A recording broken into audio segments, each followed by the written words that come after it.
Hi everyone, hopes all is well.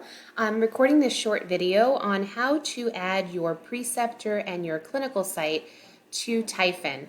And so I'm just taking a snip out of the 70-minute tutorial that you'll receive on your account just to kind of highlight how to do this. So I'm going to click play here. The purpose for selecting these defaults is to save you time when entering data.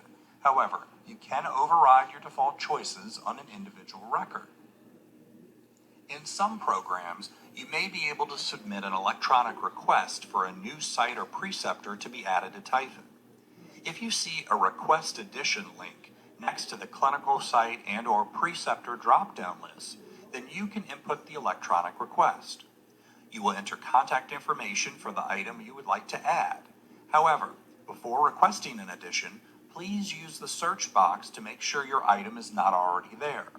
If you see your item marked inactive, do not add them again. In this case, contact your program administrator directly and ask them to make the item active. This will display the item so it can be selected in your default setup. If the item does not exist, enter the information and the request will be sent to your program for approval. This request must be approved by your program before it will be available in the drop-down list. After your request has been reviewed, you will receive a confirmation email. The optional default section works in the same way as your required defaults. Hope this was helpful.